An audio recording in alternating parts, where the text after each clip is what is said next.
بصوا هنبتدي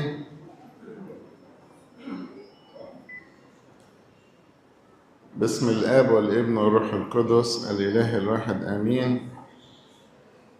هقرأ لكم آية من إنجيل معلمنا يوحنا البشير الإصحاح 17، وده يسموه الصلاة الوداعية ليلة آلام المسيح. وقف الرب يسوع يتكلم مع الآب قبل ما يروح لبستان جثيماني وقبل ما يروح للصليب. يقول إيه؟ لست أسأل من أجل هؤلاء فقط اللي هم الرسل، بل أيضا من أجل الذين يؤمنون بي بكلامهم اللي هم إحنا، يكون الجميع واحدا. ممكن تقولوا الثلاث كلمات دول، ليكون الجميع واحدا. قولوهم تاني. هي دي بقى اللي هنتأمل فيها النهاردة. بس واحدا ازاي؟ الحتة اللي جاية صعبة قوي. قال كما أنك أنت أيها الآب فيا وأنا فيك. انتوا عارفين عندنا كم إله وكم أقنوم؟ هل الثلاث أقانيم يعني 3 آلهة؟ أمال إيه؟ طيب الآب في الابن والابن في الآب. قال أنا في الآب الآب فيا. هو عايزنا إحنا كلنا نبقى واحد زي ما هو واحد مع الآب. إزاي تيجي دي؟ هنشوفها دلوقتي. وأنا قد أعطيتهم المجد الذي أعطيتني ليكونوا واحدا كما أننا نحن واحد. أنا فيهم. أنا ده اللي هو مين؟ المسيح. فيهم يعني في مين؟ في البشر فينا. وأنت فيا. أنت ده اللي هو مين؟ برافو، الآب. فيا يبقى في مين؟ يعني بص، أنا فيهم، الابن فينا، والآب في الابن. ده احنا دخلنا في شركة عظيمة جدا. أنا فيهم وأنت فيا ليكونوا مكملين إلى واحد. يبقى أهم كلمة جت في الإنجيل دلوقتي كلمة إيه؟ واحد. عايزين نبص في الموضوع ده بقى، لأن ده مهم جدا لحياتنا على الأرض ومستقبلنا الأبدي. احنا عندنا كم إله؟ طب واحد مش كده؟ طب مش احنا على صورة الله؟ يبقى مفروض نكون واحد. وحدة الله فيها أقانيم ولا ما فيهاش أقانيم؟ ها؟ كم أقنوم؟ طب والبشر كتير ولا؟ البشر كتير. طب هنا بقى اللي ربنا طالبه إن كل البشر يدخلوا في بعض ويتحدوا ويبقوا واحد زي ما الآب والابن واحد. تيجي إزاي دي بقى؟ بصوا بقى ندخل القصة من الأول. ربنا ساعة ما خلق البشر خلق كم واحد؟ اللي هو مين؟ آدم. هل في آدم كتير ولا آدم واحد؟ وحواء كانت موجودة ولا مش موجودة؟ جابها من فين؟ طب فكروا معايا، ليه ما خلقش حواء زي ما خلق آدم؟ يجيب طين ويعمل منه حواء. برافو، هي دي أهم حاجة. ما يبقى كانوش يبقوا واحد. آدم أول ما فتح عينيه وشاف حواء قال هذه الآن لحم وعظم. إحساس الوحدة،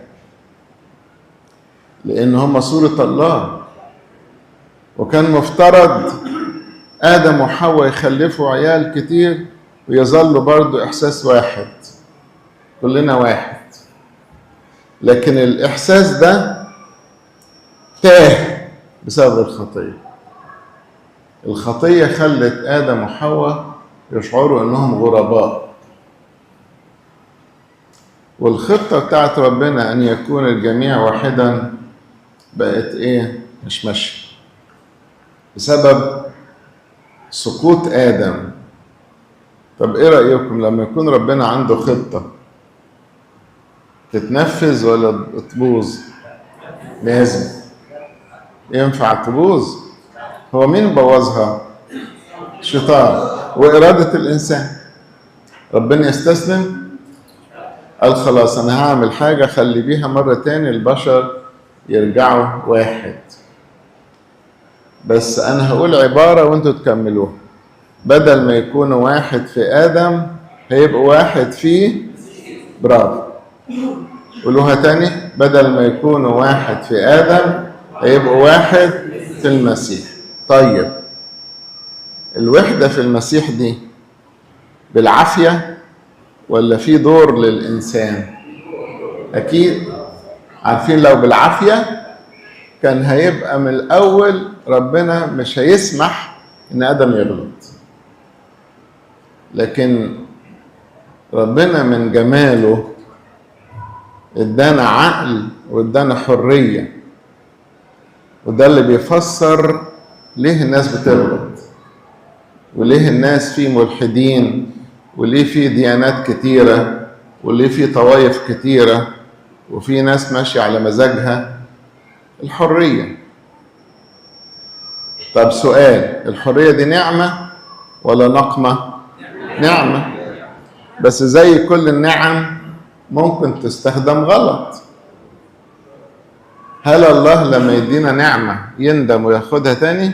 الله لا يندم. هل احنا متأذيين من ان احنا احرار؟ بالعكس.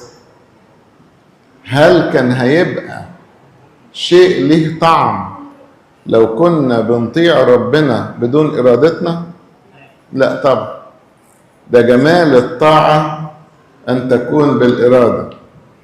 خلي بالكم لو الطاعة مش بالارادة تبقاش طاعة، تبقى نوع من القهر. صح؟ يعني انت في البيت لو بتطيعي جوزك وولادك عشان بتحبيهم تبقى مقهورة ولا حاسة انك انت حرة بمزاجك؟ انت بتطيعي بمزاجك. لكن لو الزوج من النوع العنيف اللي بيضرب وانت مضطرة تطيعيه، ده عيشة ما لهاش طعم.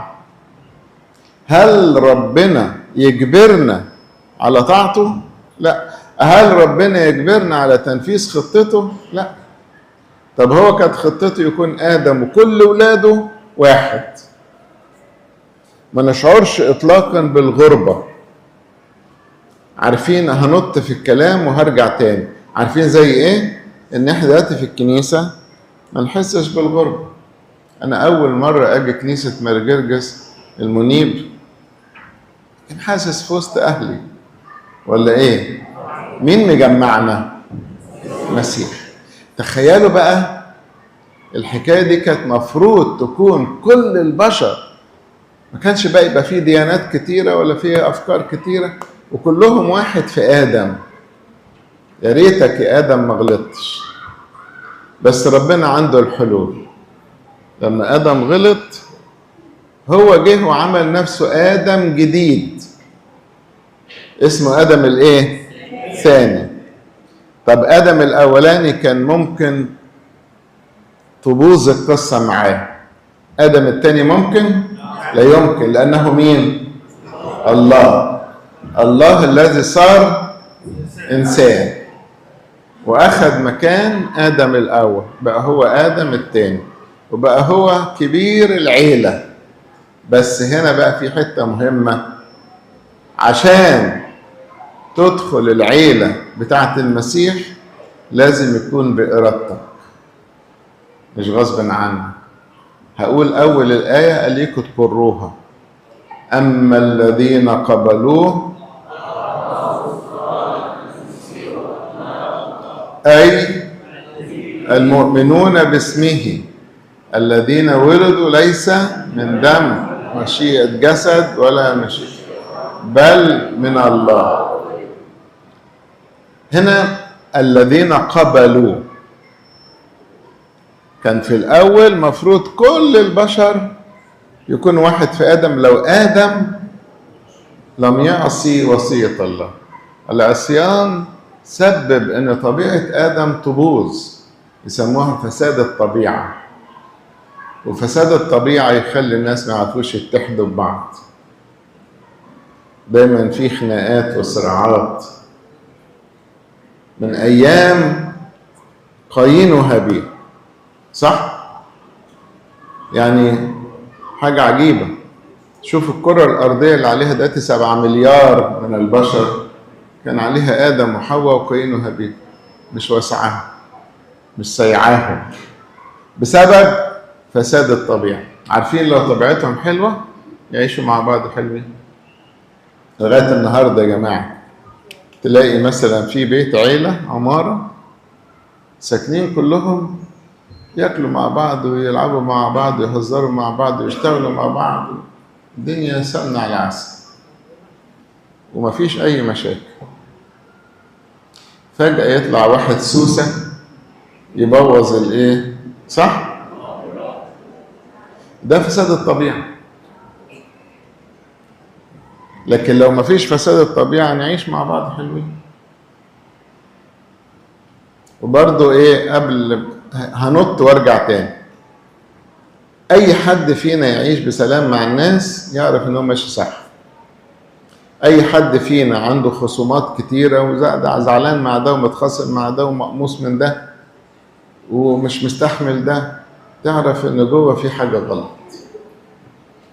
نرجع تاني بقى. كان مفروض يكون كل الناس واحد، لما باظت جه المسيح عشان يجمعنا تاني. يا ريت تقولوا لي هيجمعنا فين؟ في كنيسته. كنيسته اللي هي ايه بالنسبة له؟ جسده. يعني المسيح ايه بالنسبة للكنيسة؟ رأس، والكنيسة جسد. قولوا لي طيب، جسد الإنسان مكون من عضو واحد؟ أعضاء كثيرة. كل الأعضاء الكثيرة نفس الشكل؟ لا طب. القلب شكله غير الكبد، غير الرئتين، غير الطحال، غير الفشة والكرشة والكلاوي، مش كده؟ والعضلات غير العظم، غير الشعر، غير الجلد، والمخ غير، كل حتة حتة، بس كلهم يعملوا ايه؟ جسد واحد. طيب الاشكال الكتيرة دي كلهم ليهم نفس الوظيفة؟ لا، وظيفة المعدة غير وظيفة القلب غير وظيفة الرئتين، بس كلهم بيعملوا ايه؟ هو ده بقى التشبيه بتاع الكنيسة. كلنا واحد في المسيح، كل واحد ليه طبيعته وكل واحد ليه وظيفته، لكن كلنا بيجمعنا جسد واحد. اي بالظبط كده. انت عارف الآية اللي انت قلتها دي هي تقول ايه؟ انتم، طيب انا بس عايزك تصححها. انتم هيكل الله، مش هياكل. احنا كم هيكل؟ احنا لسه بنقول الوحدة في المسيح. انتم هيكل الله وروح الله يسكن فيه. حتى المسيح يوم حد الزعف قال لهم انقضوا هذا الهيكل وانا ابنيه ثلاثة، وكان يقصد ويقول بولس الرسول وبيته نحن. حتى الكنيسة المبنية بالحجارة هو كلها مبنية من عنصر واحد ولا في خرسانة غير الطوب غير المحارة غير البلاط غير السيراميك غير الرخام غير النجف غير الخشب؟ كلهم بيعملوا كنيسة واحدة. فاحنا مهما تعددنا في الاخر مفروض هنبقى واحد. طيب ازاي نبقى واحد بقى؟ ما في واحد ممكن يعملها شعار، كلنا واحد في المسيح، شعارات. احنا ما نحبش نمشي ورا الشعارات، عايزين الجد جد. ولا تحب الشعارات؟ طيب يلا نحفظهم. نمرة 1 بالإيمان، 2 معمودية. في حد ابونا متابعني ورا اهو. واحد ايه؟ 2 3 التناول. 4 التوبة والاعتراف. ماشي. 5 الأعمال الصالحة، وهشرح كل واحدة من دول. 5 إيه؟ 6 العلاقة مع الله. 7 آخر واحدة المحبة. يلا نقول 7. 1 2 3 تناول. 4 5 الأعمال الصالحة. 6 العلاقة مع الله. 7 المحبة. أنا هسيبكم تقولوهم 7 من غير ما أساعدكم. 1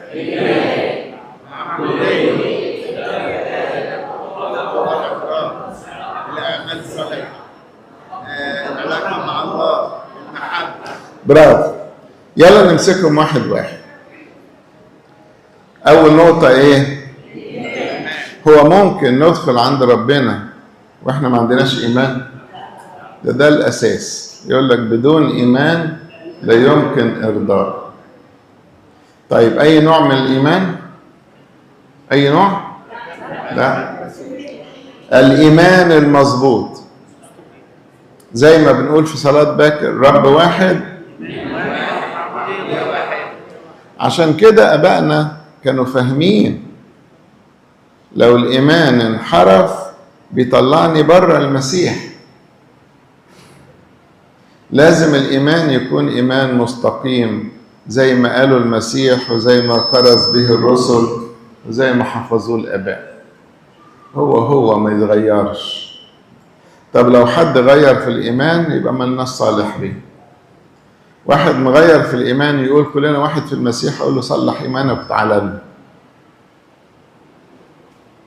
واخدين بالكم؟ الإيمان لازم يكون إيمان واحد، ووحدة الناس في المسيح لازم تبقى مبنية على إيمان سليم. عشان كده أنتم شعب واعي، ما تدوش فرصة لأي حد يعلمنا إيمان مش سليم. والإيمان السليم أهم صفة ليه إنه سهل، ما فيهوش تعقيدات، تلاقيه كله كده بوصل على بعضه، لأنه من عند ربنا. ربنا ما بيغلطش. فالإيمان السليم يكون من عند ربنا، يبقى سهل وما فيهوش مطبات. مش الواحد يعرف حاجة دان يلاقي نفسه وقع في مطب. كل الإيمان ماشي كده متكامل. رب واحد، إيمان واحد. الإيمان الواحد يخلينا واحد. الإيمانيات الكتيرة تخلينا متنطورين. بعد الإيمان قلنا إيه؟ المعمودية بتعمل إيه بقى؟ تزرعنا في المسيح. أنتوا بتسمعوا ربنا يحميكم من جراحة اسمها زرع الأعضاء. يقول لك فلان زرع كلية، أو زرع فص من الكلى، أو زرعوا له قلب. أهو اللي احنا بيعملوه الدكاترة دلوقتي عملوا المسيح من زمان، بيزرعنا جواه. أبونا كل يوم وهو بيعمل الطفل بيزرعه في المسيح. كنا غرباء ولاد آدم، اتزرعنا في المسيح. يشبهها بولس الرسول زي شجرة طالع منها غصن دبلان والشجرة بايظة. أخذنا الغصن الدبلان وطعمناه في شجرة قوية وعظيمة. تبتدي العصارة بتاعت الشجرة تدخل في الغصن تعمل له إيه؟ تحييه وتغذيه. فإحنا كنا في شجرة جدرها مين؟ آدم. سبناه ودخلنا في شجرة جدرها مين؟ المسيح. وزي ما خطية آدم دخلت فينا من الجدر، بر المسيح يدخل فينا من الجدر. الموت بتاع آدم دخل فينا من الجدر زي الشجرة.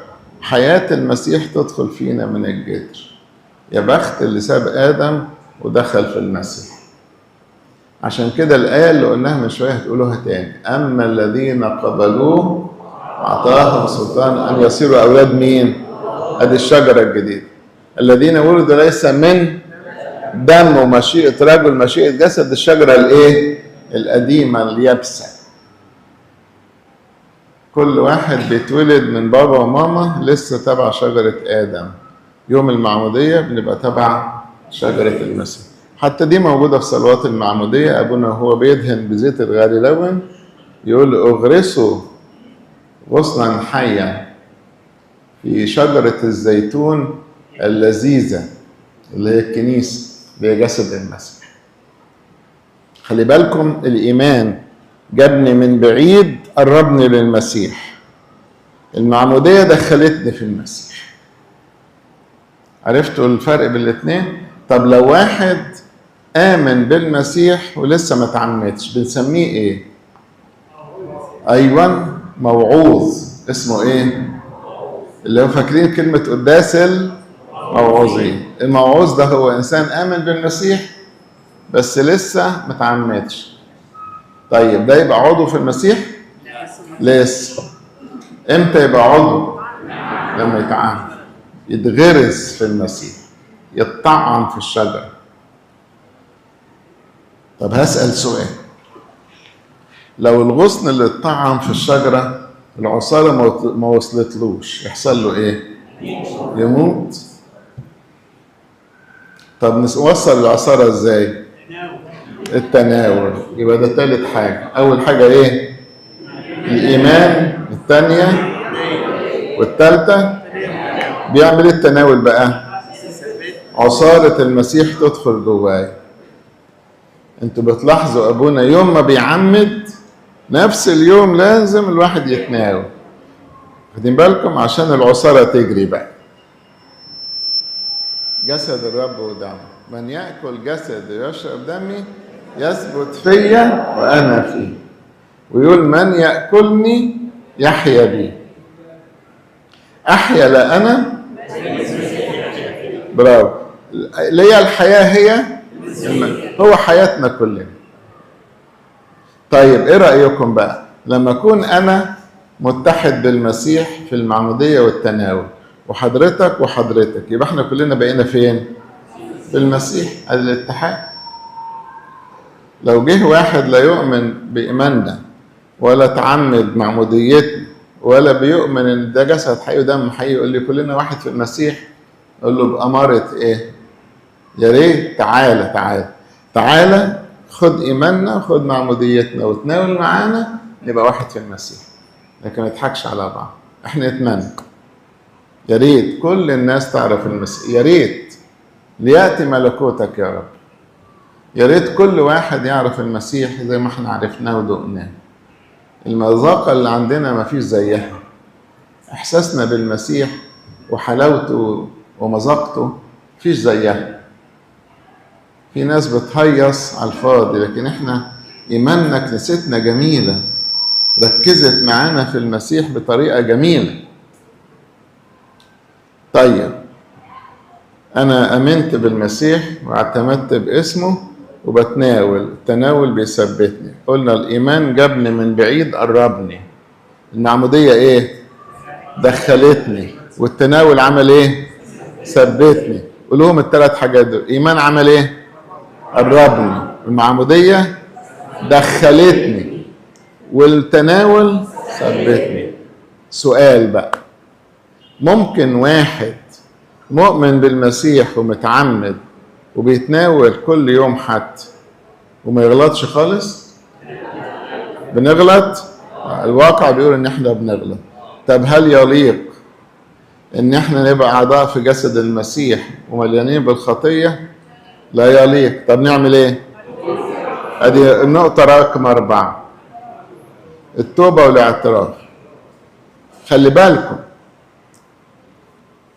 احنا جوه المسيح الخطية ممكن تنطرني بره. جسم غريب هيبقى عامل زي الدم.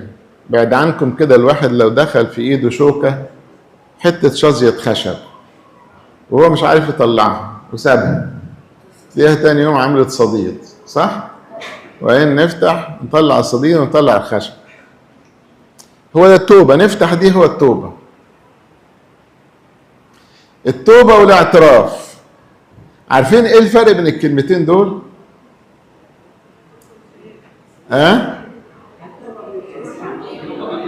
التوبة يعني ايه والاعتراف يعني ايه؟ طيب بصوا هسهلها لكم. التوبة بنرجع لمين؟ ربنا. والاعتراف بنرجع لمين؟ للكنيسة. تاني، التوبة برجع لربنا اقول له متأسف انا غلطت في حقك، والاعتراف برجع للكنيسة اقول يا كنيسة انا متأسف انا غلطت في حقك، لانك انت جسد المسيح. بعتذر للرأس وبعتذر للجسد. مين بقى بيمثل الجسد؟ ابونا الكاهن. بدل الفضايح، بدل ما اجي في الكنيسة امسك ميكروفون واعترف للناس ايه هما الكنيسة، اقول له يا ابونا مش انت تمثل الكنيسة؟ يقول لي طب اسمع خطيتي، لان انا اخطأت في حق الجسد. انا عرضت نفسي اني انطرد بره الوحدة بتاعت المسيح. ابونا انت زمان لما انا كنت طفل فتحت الباب ودخلتني، انا انطردت، مش انت معاك مفاتيح ملكوت السماوات؟ يقول لي افتح ودخلني. عرفت بقى الاعتراف معناها ايه؟ ابونا اللي معاه المفتاح فتح لي الباب عشان ادخل الكنيسة. بتاع البساطة كده. كام نقطة؟ ناقص لنا كام؟ 3. قولوا الأربعة.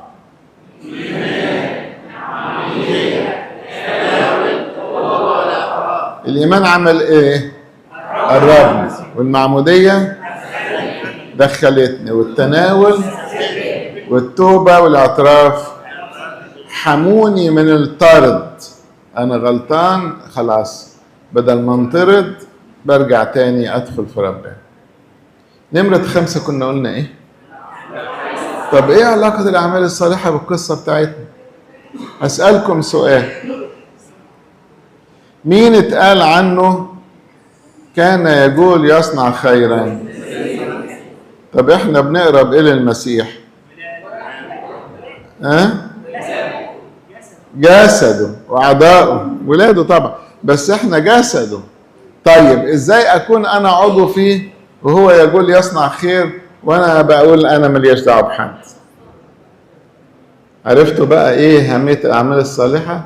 تعبر عن انتمائي للمسيح، وحدتي في المسيح. هو يعمل كل الخيرات. طب بالمرة بقى ينفع واحد يعمل شر ويبقى عضو في المسيح؟ ده احنا بنقول له فلنشكر صانع الخيرات الآب والابن والروح القدس، واحنا جواهم يبقى نعمل ايه؟ خيرات. تقول تصنع خيرا. عشان كده يقول طوبى لصانعي السلام لأنهم اصنع سلام، اصنع خير، اصنع خدمة. والمسيح نفسه يوم المحاسبة هيقول كنت جوعانا فأطعمتوني، كنت عطشانا.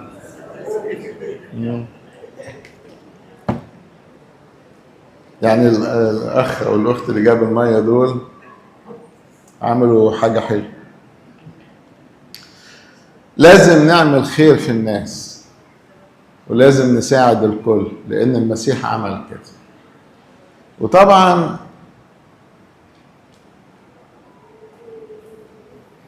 لازم يكون في تدريب عملي.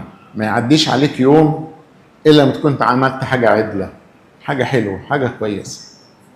يعني الواحد بعد ما تروحوا الليلة دي من الاجتماع قول لنفسك أنا النهارده ما عملتش حاجة أسعدت بيها قلب إنسان. فعلى غير العادة تقول للمدام بقول لك إيه، أنا هقوم أعمل العشاء. طبعا هي هتصورق من الخضة، حصل لك إيه؟ من إمتى بيحصل الكلام ده؟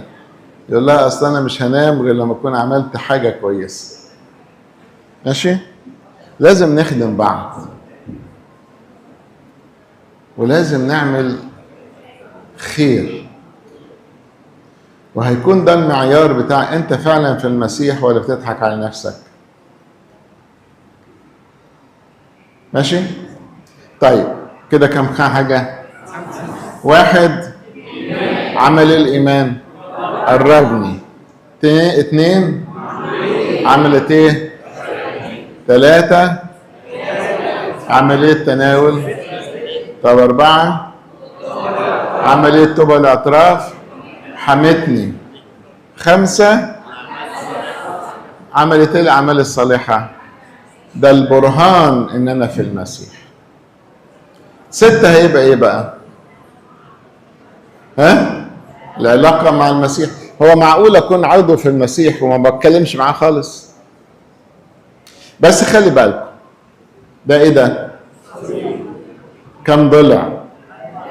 2، رأسي وأفق. طيب احنا هنشبه علاقتنا بالمسيح زي الصليب. انا هنا لي علاقة بالرأس، وانا هنا لي علاقة بالجسد. الجسد اللي هو ايه؟ كنيسة. علاقتي بالرأس ان انا طول الوقت بتكلم معاه، طول الوقت. صلوا امتى؟ كل حين. طب ما انا عايز اعرف برضه، هو انا ممكن اكون عضو في المسيح وبقالي اسبوع ما بتكلمش معاه؟ ازاي يعني؟ لازم الصلاة باستمرار، زي النفس، زي القلب اللي بيدفع الدم باستمرار. ده القلب لمدة دقيقة ما بعتش الدم يحصل ايه؟ نموت. طيب المسيح بالنسبة لنا هو القلب، لازم اتصل بيه طول الوقت. هو المخ اللي دايما فيه اتصال. دايما تتكلموا مع المسيح بكل الطرق، بالمزامير، بالألحان، بالترانيم، بالقداسات، بصلواتك الخاصة، بصلاة يسوع. عارفين صلاة يسوع؟ أكيد عارفين. الصلاة السهمية. طول الوقت نتكلم معه بأي طرق عشان يبقى فيه حيوية. طب أنا بكلمه أسمعه في إيه؟ في الإنجيل. لازم نقرأ إنجيل كتير والنصوص تبقى حاضرة في ذهننا عشان يبقى فيه علاقة ماشية بيني وبين المسيح. ده الضلع الإيه؟ الرأس. طب الضلع الأفقي علاقتي بالمسيح من خلال الكنيسة. كنيسة فيها صيام لازم أصوم. فيش حاجة اسمها أنا مش مقتنع بالصيام دوت هصوم ده ومش هصوم ده. دي ما تنفعش. احنا جسد. هو أنت ممكن تتخيل إن في جسد صايم وعنده صباع ممتنع عن الصيام؟ تيجي إزاي يعني؟ إزاي يوم 4 ويوم جمعة الكنيسة صايمة وأنا ما صومش؟ يعني إيه؟ هو أنا بعلن نفسي إن أنا منفصل عن الكنيسة؟ ده في منتهى الخطورة. كيف أحيا بدون المسيح؟ كيف أحيا بدون الكنيسة؟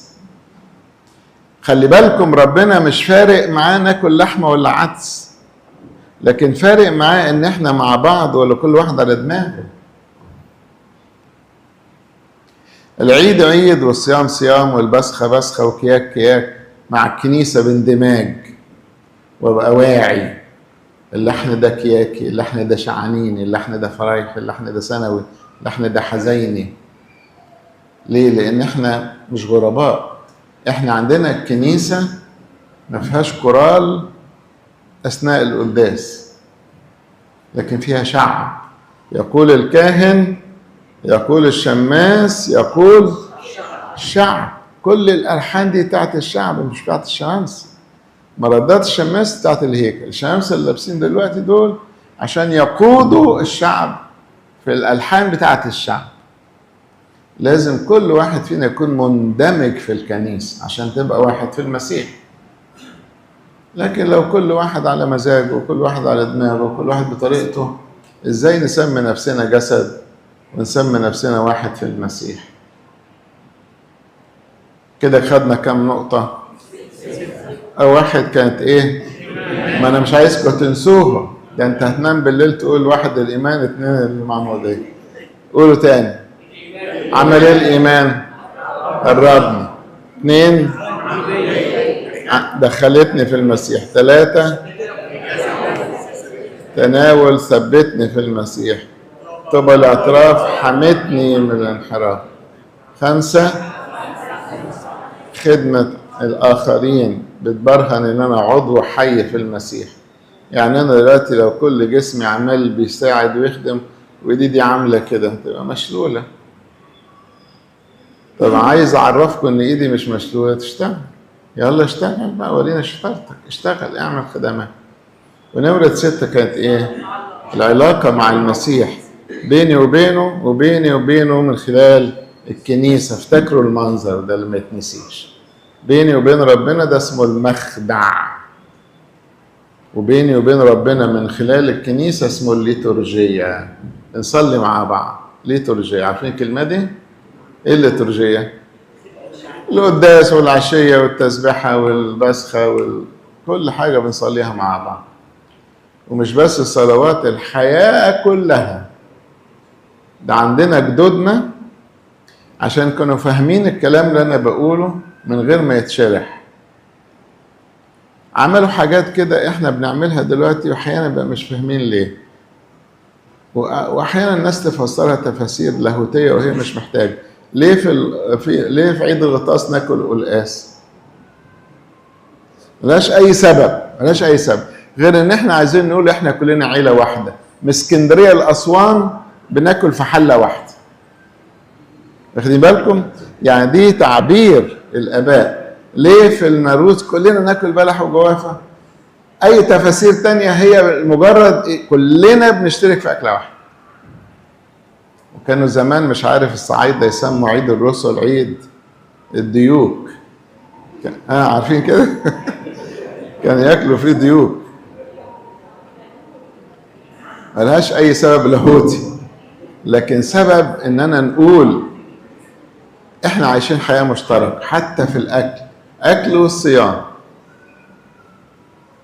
واخدين بالكم؟ حياتنا تبقى فيها شركة. اخر حاجة بقى ايه؟